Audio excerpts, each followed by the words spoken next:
Dostoyevsky. Dostoyevsky was a big influence on Nietzsche.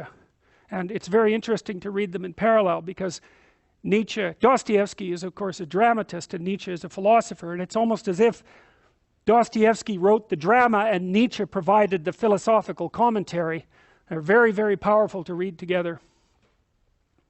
This is from Notes from Underground. It's a very short book about this character who is a bureaucrat, nasty sort of bureaucrat. He knows he's a nasty sort of bureaucrat. All he does, he spends his whole life trying to make life more miserable for people because he's so resentful and crushed and weak.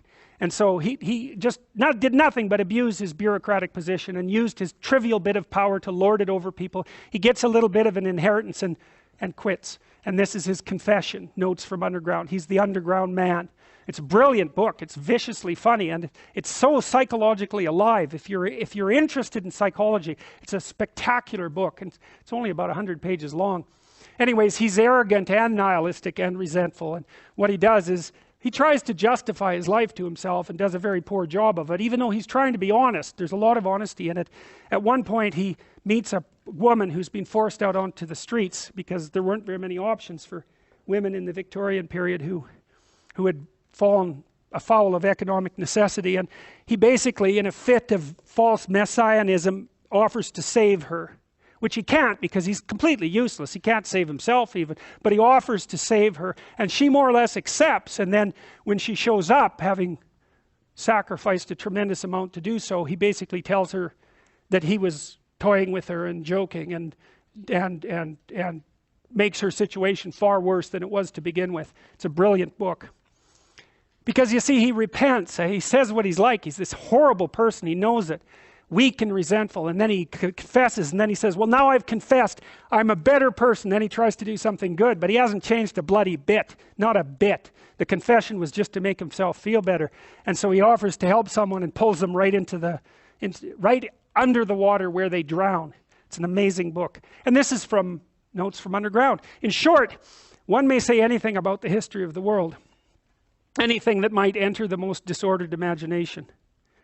The only thing one can't say is that it's rational. The very word sticks in one's throat. This is a good example of the existential criticism of the idea of rationality. Dostoyevsky says, well, lots of things operate according to rational principles.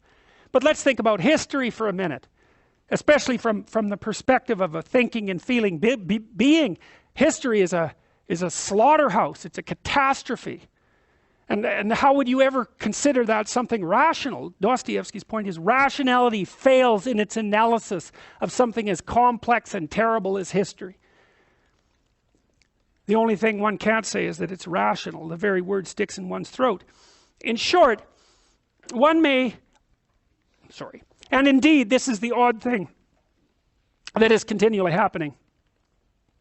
There are continually turning up in life moral and rational persons, sages and lovers of humanity, who make it their object to live all their lives as morally and rationally as possible.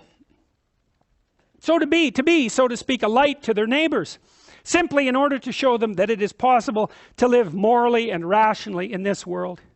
And yet we all know that those very people sooner or later have been false to themselves, playing some queer trick, often a most unseemly one. Now I ask you, what can be expected of man since he is a being endowed with such strange qualities? This is a criticism of utopianism. That's what he's trying to do, right? Because the utopian ideas were starting to emerge in Russia at about this point in the 1880s. The idea that you could reorganize society so that material privation would disappear, and that as a consequence, the paradise would be ushered in. Well, Dostoyevsky was no fool. He knew perfectly well, A, that was never going to happen, but even more importantly, that if you gave people exactly what they wanted, even what they needed, there's no reason whatsoever to presume that that would make them any more sane than they already are. Now, and he takes that further because he says, well, you can give people cake and material goods until they're satiated, and they'll still be ungrateful and insane. And you might think, well, that's pessimistic. But then he says, well, wait a minute. What makes you think that that insanity isn't exactly what's valuable about people? What makes you think you would ever want to take that away? And that's the case that he makes. Shower upon him every earthly blessing. Drown him in a sea of happiness so that nothing but bubbles of bliss can be seen on the surface. Give him economic prosperity, such that he should have nothing else to do but sleep, eat cakes, and busy himself with the continuation of his species. And even then, out of sheer ingratitude, man would play you some nasty trick. He would even risk his cakes and would deliberately desire the most fatal rubbish, the most uneconomical absurdity, simply to introduce into all this positive good sense his fatal, fantastic element. It is just his fantastic dreams, his vulgar folly, that he will desire to retain, simply in order to prove to himself, as though that were so necessary, that men are still men, and not the keys of a piano, which the laws of nature threaten to control, so completely that soon one will be able to desire nothing but by the calendar. And that is not all. Even if man really were nothing but a piano key, even if this was proved to him by natural science and mathematics, even then he would not become reasonable, but would purposely do something perverse out of simple ingratitude, simply to gain his point.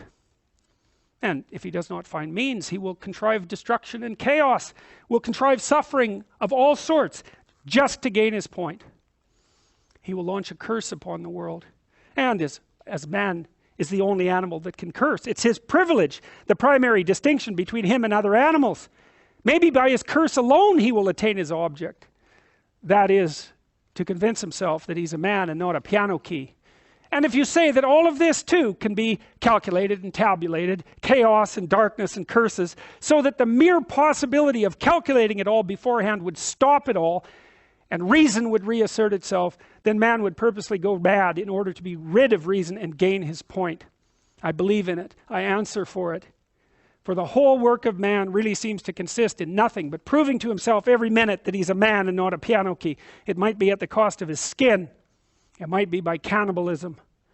And this being so, can one help being tempted to rejoice that it has not yet come off, and that desire still depends on something we don't know? You will scream at me, that is, if you condescend to do so, that no one is touching my free will, that all they're concerned with is that my will should of itself, of its own free will, coincide with my own normal interests, with the laws of nature and arithmetic. Good heavens, gentlemen, what sort of free will is left when we come to tabulation and arithmetic, when it will all be a matter of twice 2 makes 4. Twice 2 makes 4 without my will, as if free will meant that. It's brilliant, I think. It's one of the most remarkable criticisms of utopianism I've ever read. It's like, and it's so intelligent. It's like, what makes you think that if you had everything you asked for, that would satisfy you? What if being dissatisfied is part of what satisfies you? What if the fact that you have to have limits and need them, and that there's an element of insanity in the world, and that there's an element of insecurity and vulnerability, what if that's what you need? What if it's what you want? What if that's what gives your life meaning? You're going to be like a lion after it's eaten a zebra and do nothing but sleep. It hardly constitutes the appropriate human paradise. What makes people think that merely providing economic security would be sufficient? Who wants that? It's what you offer a cow in its pen so that it remains calm and fat. It's not something for human beings. And that's Nietzsche's fundamental point. And he formulated that, 40 years before the damn Soviet Revolution, when that sort of utopianism was put into practice with absolutely catastrophic consequences.